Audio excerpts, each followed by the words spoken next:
Hi, Garrett Swann here, and this is the Casserole Dish, and I'm sitting lounging in bed with Hunter Bodine, or is it Bodine? Bodine. Bodine. Who are you playing in the Casserole Club? I play Bert Johnson. Bert Johnson. And I was hired for very obvious reasons. Sticking on a cucumber. So, Hunter Bodine. Excuse me, I'm going to turn the camera off now. Okay. I did this that way. Okay, can we get serious? Okay. Absolutely. Do you cook? I do. You do? What's your dish? My forte actually is that I take what's kind of in my kitchen or a kitchen and improvise. Oh, That's my improv. That's my thing. Yeah, I mean, I'll pick a theme or something like Like Chinese Italian? or Italian or something. And I'll What try about to. German? Can you do German food? Well, German's not very hard. I mean, it's just like laden and potato-ish. Yeah, Casserole. it's guttural. Yeah. Kartoffel. In German, it's Kartoffel. Yeah. Yeah. Yeah, I don't know that word. What's your favorite? What's your specialty? Do you have a special I'm just dish? gonna ignore that. I don't know. Oh, what happened? Okay, so when you're cooking, have you ever had sex in the kitchen before? Whilst cooking? Yeah, I have. Mm-hmm. Does it turn you on? Cooking. Yeah. Cooking. Because you're just mixing stuff together, like making a meatloaf. It's like. Yeah, there's a certain sensuality to cooking, definitely. I mean, certainly if the intent for cooking is a romantic intent, Right. but if it's just for feeding or, existence, no. But Right. yeah, if it has that kind of joie de vivre. Wait, I just wanted to say something French, but that. Je ne sais quoi. Yeah. Cooking has that je ne sais quoi. I don't know. No, I mean, yeah. Uh-huh. So what's the weirdest place you ever did it?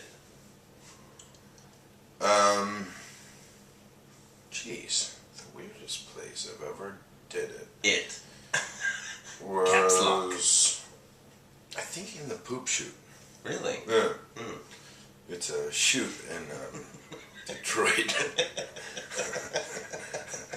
It's like an amusement park.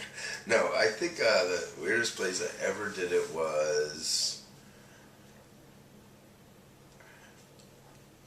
probably on an airplane. I mean, it's not weird. I guess it's not weird. Oh, the weirdest. Oh, I am the weirdest. But I'm not gonna tell you. Okay, that's all right. Yeah, that's all right. That's really fucking weird. I'm not gonna do it. Have you? What's the best lie you've ever told? Best lie I've ever spun was, no, I didn't cheat on you.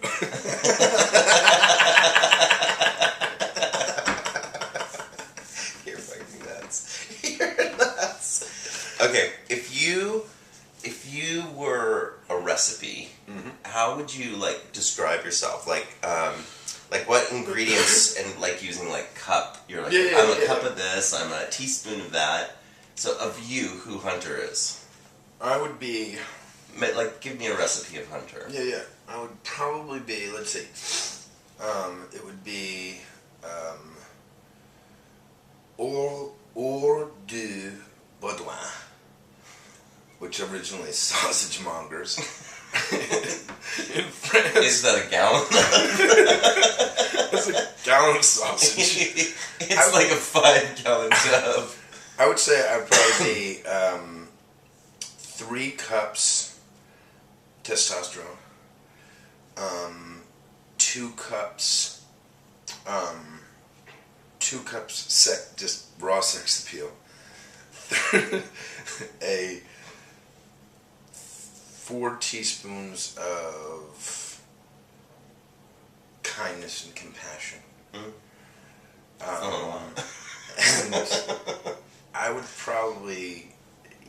say probably like a pinch or 2 of comedy Right. and laughter. And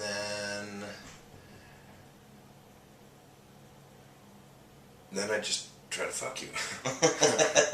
So what would if a Hunter was the name of an actual dish, what would it be called? Instead of Hunter Bodine, what would you call it? Well, I said Eau du Boudoir. Oh, Eau du Boudoir. Okay, okay. Eau du Boudoir. Do you know what that means?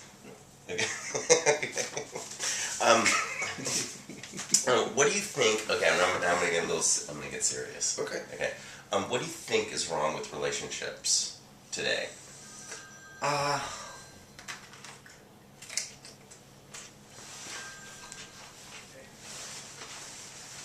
What is wrong with relationships today? Well, akin to what we're doing here, which is very nebulous, right? Mm-hmm. Yeah. We're workshopping a certain story, right? Mm-hmm. I would say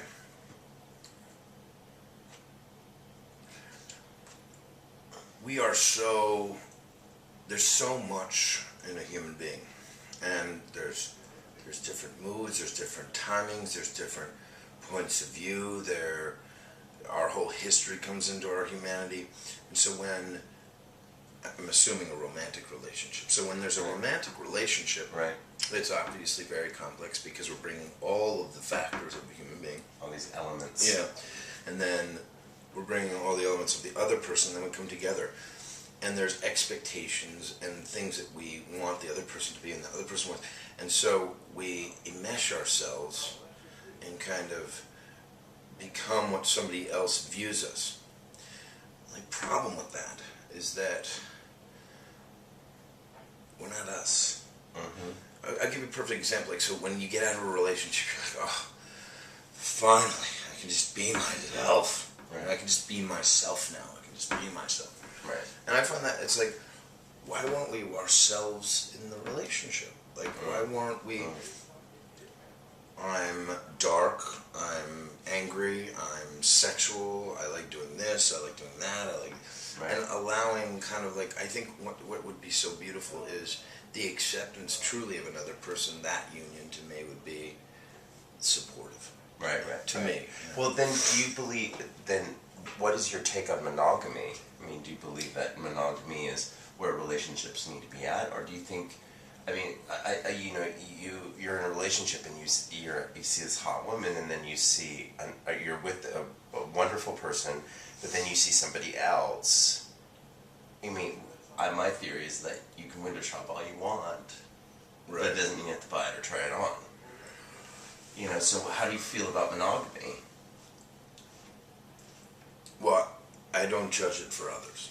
Everybody has what works for them. Right. You know what I mean? I think it's a fine concept. I think the concept's a bit pressed.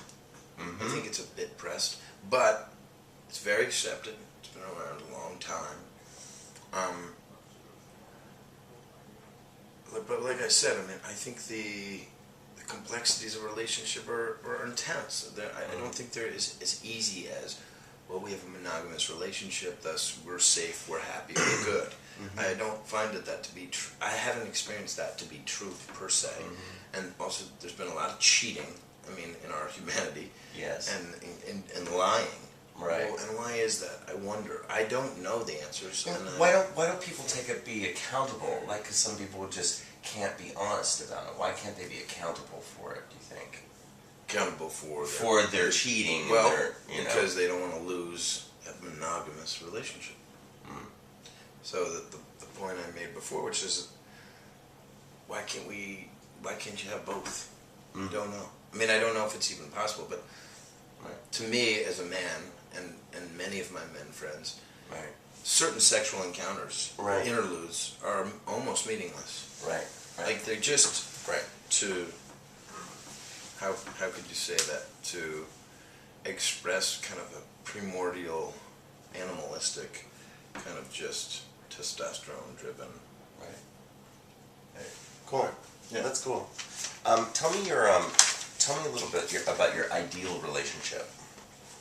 I'm actually in my ideal relationship. You are? Yeah. Fantastic. Yeah. I communicate who I am. Okay. And I also contend very deeply with her humanity and who she is, and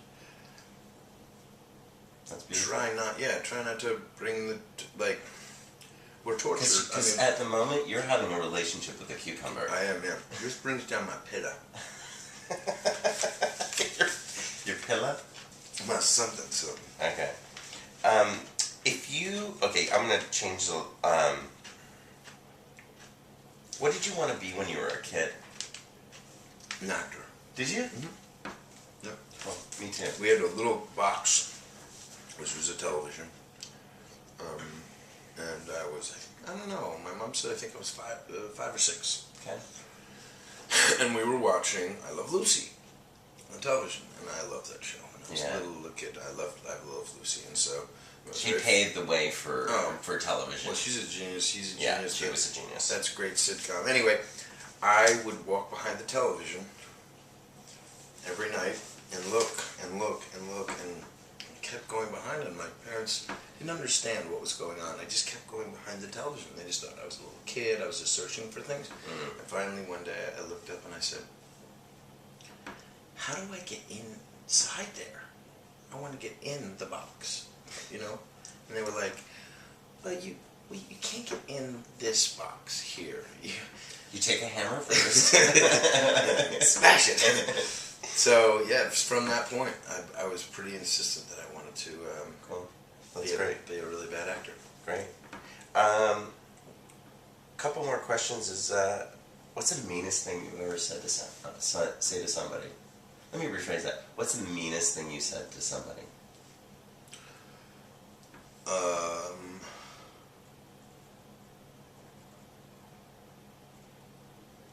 I don't know. I don't know. Anything that is true for the person where they've been vulnerable to me, right. And then I've used it for comedy and jumped all over their humanity and kicked them in the face, right. And then laughed at it right, while they were going down.